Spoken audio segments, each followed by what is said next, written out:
الزمر رکوع نمبر 2 تلاوت قل يا عبادي الذين آمنوا اتقوا ربكم للذين أحسنوا في هذه الدنيا حسنة وأرض الله واسعة إنما يوفى الصابرون أجرهم بغير حساب قل إني أمرت أن أعبد الله مخلصا له الدين وأمرت لأن أكون أول المسلمين قل إني أخاف إن عصيت ربي عذاب يوم عظيم قل الله أعبد مخلصا له ديني فاعبدوا ما شئتم من دونه قل إن الخاسرين الذين خسروا أنفسهم وأهليهم يوم القيامة ألا ذلك هو الخسران المبين لهم من فوقهم ظلل من النار ومن تحتهم ظلل ذلك يخوف الله به عباده يا عباد فاتقون والذين اجتنبوا الطاغوت أن يعبدوها وأنابوا إلى الله لهم البشرى فبشر عباد الذين يستمعون القول فيتبعون أحسنه أولئك الذين هداهم الله وأولئك هم أولو الألباب أفمن حق عليه كلمة العذاب أفأنت تنقذ من في النار لكن الذين اتقوا ربهم لهم غرف من فوقها غرف مبنية تجري من تحتها الأنهار وعد الله لا يخلف الله الميعاد ألم تر أن الله أنزل من السماء ماء فسلكه ينابيع في الأرض ثم يخرج به زرعا مختلفا ألوانه ثم يهيج فتراه مصفرا ثم يجعله حتاما إن في ذلك لذكرى لأولي الألباب سورہ الزمر رکوع نمبر 2 ترجمہ کنز الایمان تم فرماؤ اے میرے بندو جو ایمان لائے اپنے رب سے ڈرو جنہوں نے بھلائی کی ان کے لیے اس دنیا میں بھلائی ہے اور اللہ کی زمین وسیع ہے صابروں ہی کو ان کا ثواب بھرپور دیا جائے گا بے گنتی تم فرماؤ مجھے حکم ہے کہ اللہ کو پوجوں نرا اس کا بندہ ہو کر اور مجھے حکم ہے کہ میں سب سے پہلے گردن رکھوں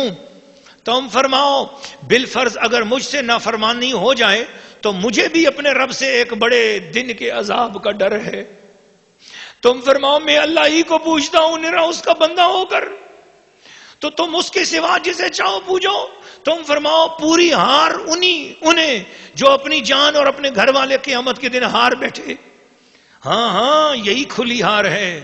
ان کے اوپر آگ کے پہاڑ ہیں ان کے نیچے پہاڑ اس سے اللہ ڈراتا ہے اپنے بندوں کو اے میرے بندوں تم مجھ سے ڈرو اور وہ جو بتوں کی پوجا سے بچے اور اللہ کی طرف رجوع ہوئے انہی کے لیے خوشخبری ہے تو خوشی سناؤ میرے ان بندوں کو جو کان لگا کر بات سنیں اور پھر اس کے بہتر پر چلیں یہ ہیں جن کو اللہ نے ہدایت فرمائی اور یہ ہیں جن کو عقل ہے تو کیا وہ جس پر عذاب کی بات ثابت ہو چکی نجات والوں کے برابر ہو جائے گا تو کیا تم ہدایت دے کر آگ کے مستحق کو بچا لو گے لیکن جو اپنے رب سے ڈرے ان کے لیے بالا خانے ہیں ان پر بالا خانے بنے ان کے نیچے نہریں بہیں اللہ کا وعدہ اللہ وعدہ خلاف نہیں کرتا کیا تو نے نہ دیکھا کہ اللہ نے آسمان سے پانی اتارا پھر اس سے زمین میں چشمے بہائے پھر اس سے زمین میں چشمے بنائے پھر اس سے کھیتی نکالتا ہے کئی رنگت کی پھر سوکھ جاتی ہے تو دیکھے کہ وہ پیلی پڑ گئی پھر اسے ریزہ ریزہ کر دیتا ہے بے شک اس میں دھیان کی بات ہے عقل مندوں کو سورہ الزمر رکوع نمبر 2 تفسیر ناظرین و ناظرات و سامعین و سامعات سورہ الزمر کے فضائل سناتے ہوئے محمد اکبر نقشبندی صاحب نے یاد کرایا کہ اس کے خواص جو ہے نا وہ نہیں بیان کر سکے سورہ الزمر کے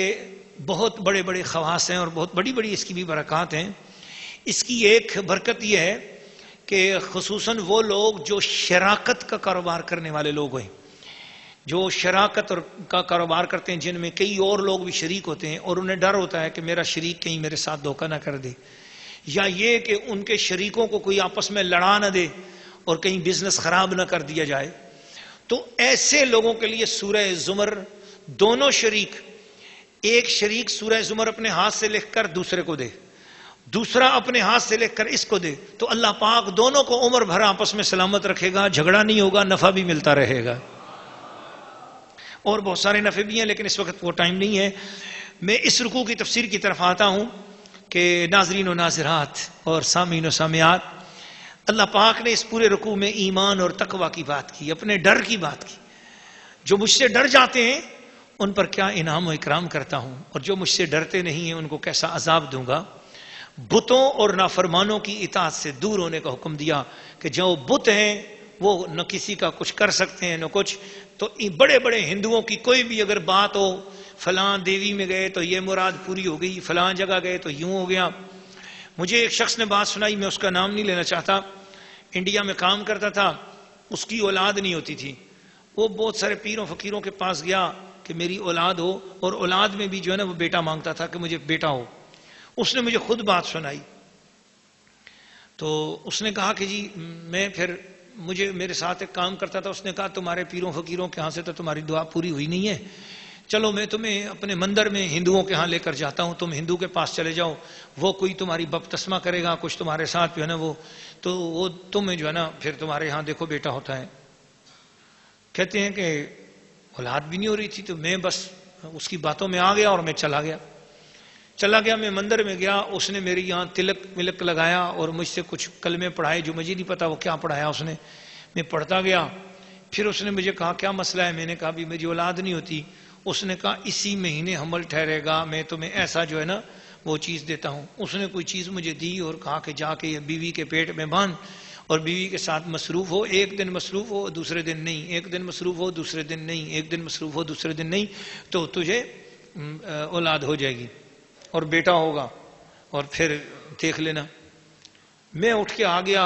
اور جس طرح اس نے کیا اسی طرح میں نے اپنی بیوی کو دیا، اور اس طرح ہم نے کیا۔ تو واقعی 15 یا 20 دن کیا گزرے تھے تو وہ بیٹا ہمیں جو ہے نا مطلب کہ نشانی ہو گئی کہ بھی یہ حمل ٹھہر گیا۔ بڑے خوش ہوئے ہم،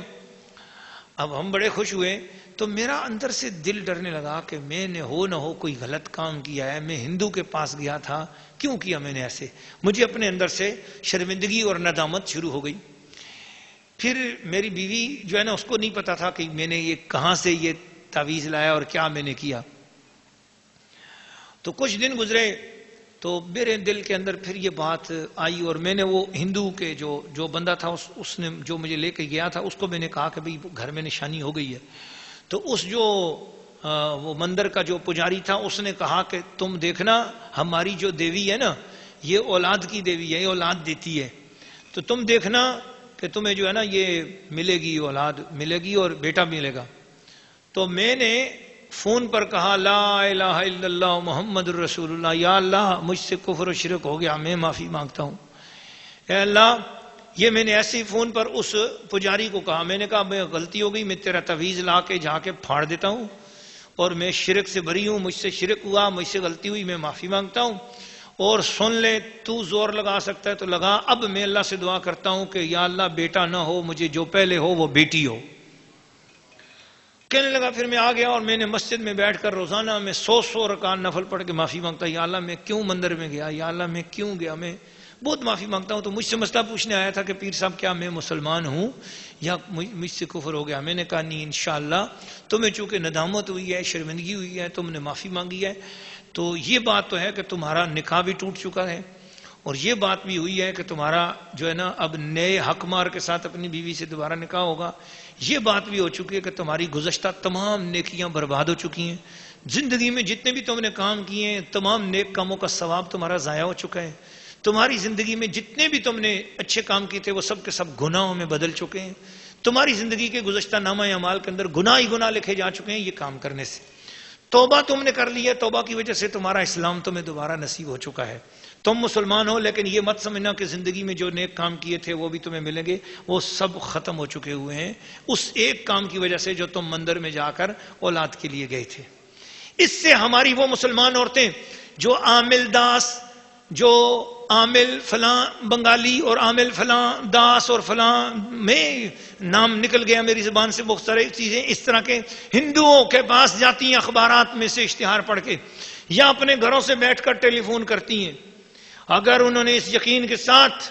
ان کی طرف رابطہ کیا کہ وہاں سے شفا ہو رہی ہے اور وہاں سے ہم نے شفا کے لیے ان کو وسیلہ چنا ہے، تو یہ یاد رکھ لیں ان کا نکاح ٹوٹ جائے گا. اس کے بعد وہ خاوند بیوی والا تعلق اختیار کریں گی تو وہ زنا ہوگا، اور توبہ نہیں کریں گی تو وہ مرتد بھی ہو جائیں گی. جان بوجھ کر اس بات کا انکار کریں گی تو اسلام سے خارج بھی ہو جائیں گی، مرتد بھی ہو جائیں گی، اس لیے کہ وہ کفر ہے. وہ جو کچھ کرتے ہیں وہ جادو ہے، اور جادو والے کے پاس جانا کفر ہے، اس پر یقین لانا کفر ہے. کن ماحول میں ہمارا زمانہ پڑتا جا رہا ہے.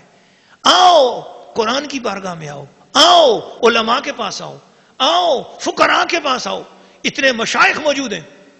مجھے تو بہت اچھی طرح بات یاد ہے. پھر کیا ہوا، اس شخص کا واقعہ سنا رہا تھا میں. خیر اس کو میں نے یہ مسئلہ بتایا اور میں نے کہا کہ دوبارہ نکاح پڑھاؤ. اس نے کہا یہ بات تو مجھے پتہ ہی نہیں تھی. میں نے کہا ٹھیک ہے، کوئی ضروری تو نہیں تھا کہ ہر آدمی کو ہر وقت ہر مسئلہ پتہ ہو. نہیں پتہ تھی، ہم نے آپ کو بتا دیے. اب آپ اس مسئلے پر عمل کرو اور نکاح دوبارہ کر کے نئے حق مار کے ساتھ، کیونکہ اب بالکل تم غیر ہو گئے تھے، اب پھر دوبارہ اب اپنے بن رہے ہو. تو بیوی کو بھی کہو وہ بھی کلمہ پڑھے، اسلام قبول کرے. جب سے اس نے سنا ہے وہ بیزار نہیں ہوئی، تو جب بیزار نہیں ہوئی تو وہ بھی اس کا بھی اسی کے ساتھ شامل ہے. لہٰذا دونوں کلمہ پڑھو، مسلمان ہو، اور نکاح نئے اس طریقے سے ہوگا. خیر یہ واقعہ سارا تو میں نے آپ کو سنایا. میرے کہنے کا مقصد یہ ہے کہ مسلمانوں ایک اور واقعہ آپ کو سناتا ہوں تاکہ آپ لوگوں کا ایمان تازہ ہو جائے. یہ سندھ، اندرون سندھ میں کوئی جگہ ہے، کوئی علاقہ ہے جہاں پر اسٹون نکلتا ہے یا کوئی تیل کی کوئی کان نکلتی ہے، کچھ ہے، کوئی بہرحال کوئی کانے ہیں جہاں پر کام ہوتا ہے. وہ مجھے نام یاد نہیں، تو وہاں پر وہ بندہ کام کرتا تھا. وہاں اس کے ساتھ ہندو کام کرتے تھے، اور اندرون سندھ میں ہندو رہتے ہیں، تو وہ ہندو کام کرتے تھے. تو اس کے ہاں اس کی بیوی کو اچانک فالج گر گیا، بیمار ہو گئی. تو یہ وہاں پر جو قریب جو بھی مسلمانوں کے فقراء ہیں، جو بھی دم درود والے عامل لوگ ہیں، ان کے پاس وہ گیا، بہت علاج کرایا، ہدیے نذرانے بھی دیے، مگر بیوی کو فاقہ نہیں ہوا. بیوی اور بیمار اور بیمار. کچھ دنوں بعد بچی پر بھی فالج ہو گیا، کچھ دنوں بعد ایک بچے پر بھی. گھر میں 3 فالج کے مریض. وہ مزدور بیچارہ سارا دن مزدوری کرے اور رات کو ان کی آ کر تیمارداریاں بھی کرے، اور ان کے ساری ضروریات بستر پر ہی ساری وہ پوری بھی ہوں. تو وہ بیچارہ بڑا پریشان تھا. تو ایک ہندو نے اس کو کہا کہ دیکھو تمہارے عاملوں نے زور لگا لیا، تمہارے مسلمانوں نے تھک گئے، تم سے تو نہیں ہو سکا نا. میرا وہاں پر ایک ہندو عامل ہے، وہ فلاں جنگل میں جو ہے نا دھونی رماتا ہے، اور وہ دریا میں بیٹھ کے وہ چلا اس نے کاٹا ہے. تو اس کے پاس جاؤ، اور اس کے پاس جو بندہ اندھا بھی جاتا ہے تو آنکھ مل جاتی ہے، اور وہ بڑا پہنچا ہوا ہے، تو چلو اس کے پاس چلو. اس مزدور نے اس کو کھینچ کر تھپڑ مارا اس کے منہ پر.